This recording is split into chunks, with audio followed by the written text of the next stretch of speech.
Psalm 104. I'm not sure whether to comment first or at the end. Psalm 103, which we read yesterday, was that psalm of all the benefits of being a believer. This Psalm 104 is a companion psalm. They go together. Psalm 103 and 104 are a pair. And Psalm 103 was all about the benefits of God to you as a believer. But Psalm 104 is all about what God did in creation. It's almost like the benefits that he gave to everyone. It's almost like common grace. Psalm 104 actually traces the days of creation, the 6 days of creation, and goes through day 1 all the way through to day 6, saying what God did. And so we've got these two psalms that highlight how wonderful God is and all he's done. One, Psalm 103 for you, and this one, Psalm 104, is his wonders in creation. Let's read. Bless Yahweh my soul. Yahweh my God, you are very great. You are clothed with honor and majesty. He covers himself with light as a garment. He stretches out the heavens like a curtain. He lays the beams of his rooms in the waters. He makes the clouds his chariot. He walks on the wings of the wind. He makes his messengers winds and his servants flames of fire. He laid the foundations of the earth that it will not be moved. You covered it with the deep as with a cloak, and the waters stood above the mountains. At your rebuke they fled. At the voice of your thunder they hurried away. The mountains rose and the valleys sank down to the place you had assigned them. You set a boundary that they might not pass over, and they don't turn again to cover the earth. He sends springs into the valleys, they run on the mountains. They give drink to every animal of the field. The wild donkeys quench their thirst. The birds of the sky nest by them, they sing among the branches. He waters the mountains from his rooms, and the earth is filled with the fruit of your works. He causes the grass to grow for livestock, and plants for men to cultivate, that he may produce food out of the earth, wine that makes the heart of man glad, oil to make his face to shine, bread that strengthens the man's heart. Yahweh's trees are well watered, the cedars of Lebanon which he has planted, where the birds make their nests. The stork makes its home in the cypress. The high mountains are for wild goats, the rocks a refuge for rock badgers. He appointed the moon for seasons, and the sun knows when to set. You make darkness, and it is night, and which all the animals of the forest prowl. The young lions roar after their prey and seek their food from God. The sun rises and they steal away and lie down in their dens. Man goes out to his work, to his labor until the evening. Yahweh, how many are your works? In wisdom you made them all. The earth is full of your riches.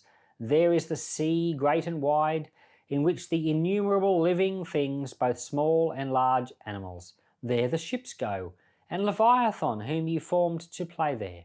These all wait for you, that you may give them their food in due season. You give to them, they gather. You open your food, they are satisfied with good. You hide your face, they are troubled. You take away their breath, they die and return to the dust. You send out your spirit, and they are created. You renew the face of the ground. Let Yahweh's glory endure forever. Let Yahweh rejoice in his works. He looks at the earth and it trembles. He touches the mountains and they smoke. I will sing to Yahweh as long as I live. I will sing praise to my God while I have any being. Let my meditation be sweet in him. I will rejoice in Yahweh. Let sinners be consumed out of the earth. Let the wicked be no more. Bless Yahweh my soul. Praise Yah. So this is the companion psalm, and it follows the days of creation. Day 1, we see that in verse 1. It says Yahweh, or day 1 is actually verses 1 through 5, and it goes on about how the Lord established the light and he rode on the clouds and all of that. So then day 2 is from verses 6 through to 9. It talks about how he separated the waters. The waters were above the mountains, but the springs came out. If you know your days of creation from the book of Genesis, you know that day 1 was light. Day 2 was the separating of the water. So the creating of the land and the creating of the water. Well, that's verses 6 through 9. Day 3 of creation is about the plants. And it goes on and it talks about him, giving the birds get to rest in the trees, and he causes the grass to grow for the livestock, and plants that man can grow. So it talks about all the benefit of the plants that helps the animals and helps the birds and helps the people, even wine. So that's day 3, from verses 10 all the way through to 14. And then day 4, I haven't exactly written this down very concisely, but day 4 is about the sun, the moon, and the stars. And we see in verse 19, he appointed the moon for seasons. The sun knows when to set. You made it darkness, and it is night. So that's day 4, all about the sun and the moon and the stars. And then from verse 25 on, he starts talking about the animals. That's day 5 of creation. Yahweh, you know your works, and in wisdom you've made them all. He made all the animals. He made things like squirrels. He made other animals which are amazing, like, giraffes.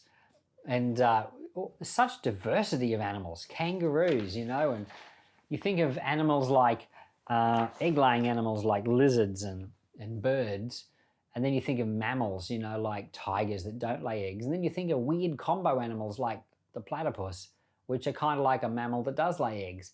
God's just created such diversity, it's incredible. And then we get down to day 6. In verse 30, it's all got to do with people. And he says, you send out your spirit and they are created.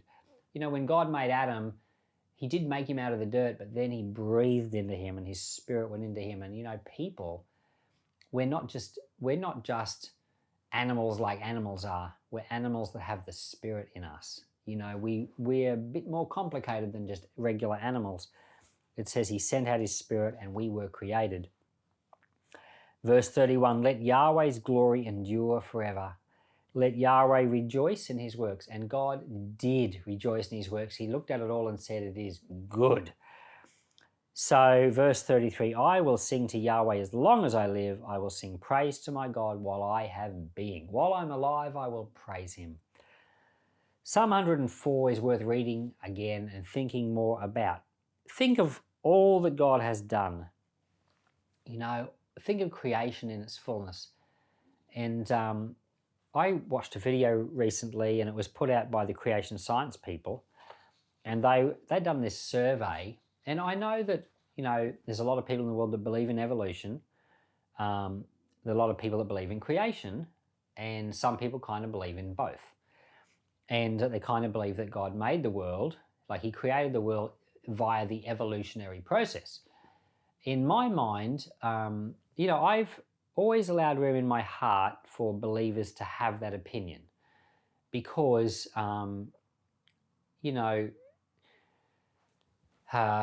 we've got to have big enough hearts for that.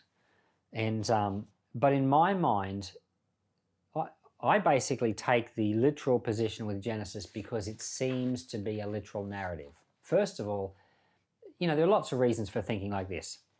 And first of all, the book of Genesis is written as history. It's not written as kind of like a metaphor. Like when you read, say, the book of Revelation, it's clearly like metaphorical, symbolic. The book of Genesis isn't like that. So the account of how God made everything isn't a metaphorical account.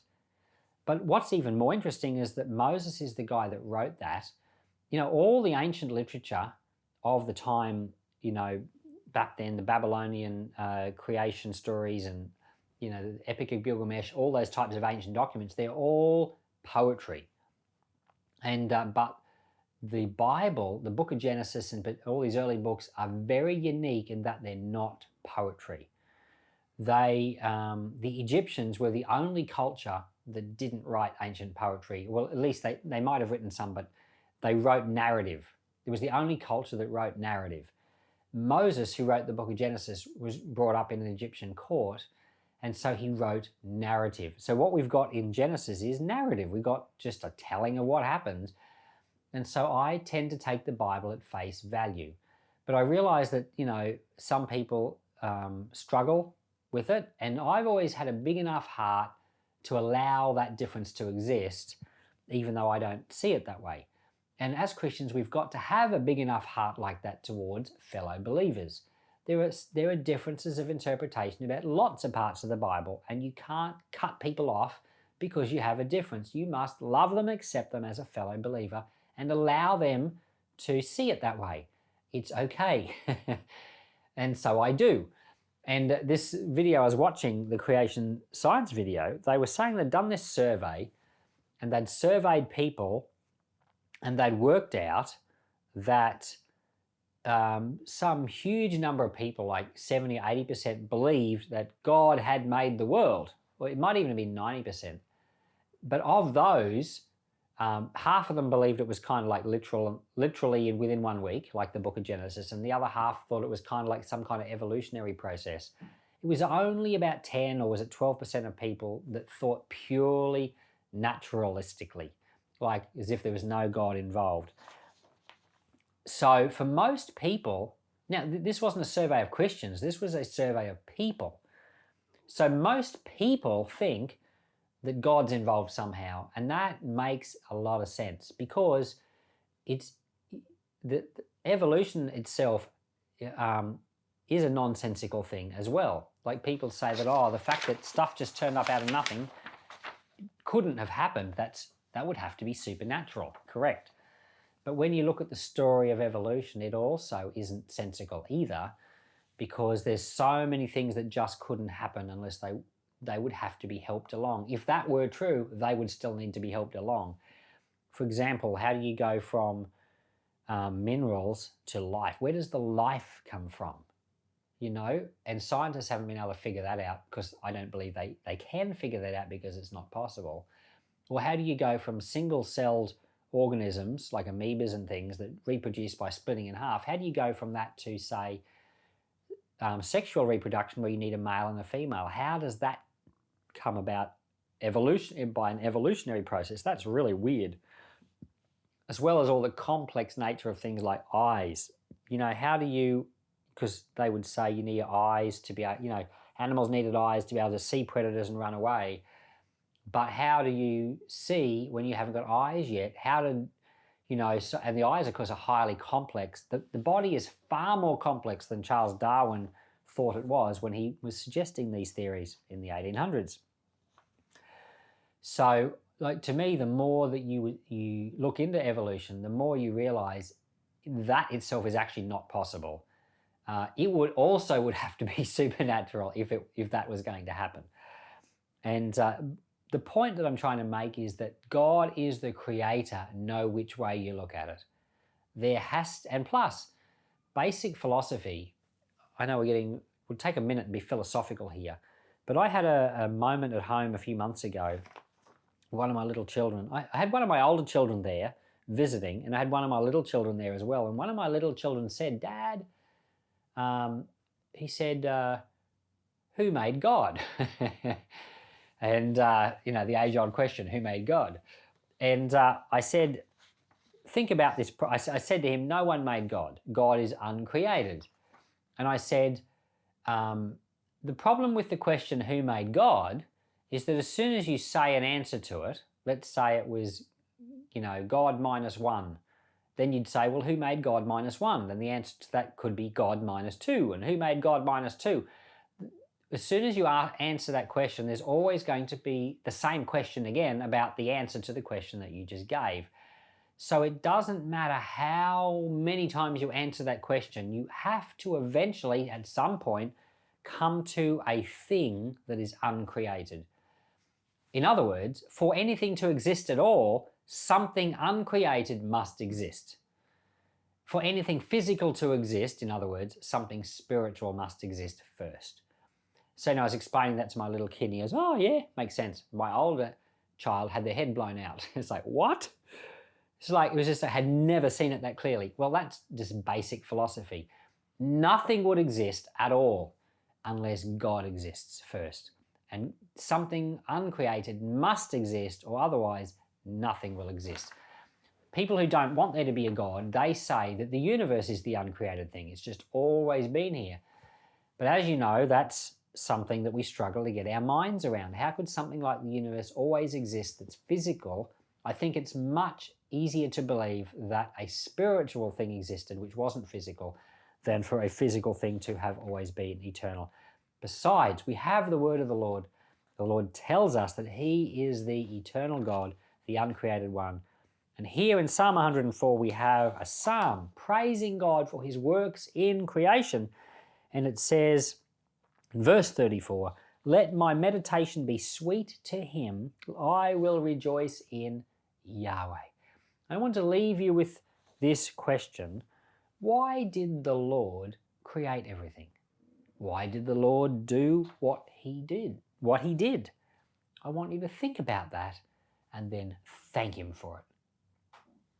Father, I ask your grace to be upon us today. And as this video finishes and as everyone takes a minute to think about why you did what you did, I pray you'd fill our hearts with thoughts and show us the love of God afresh. Amen.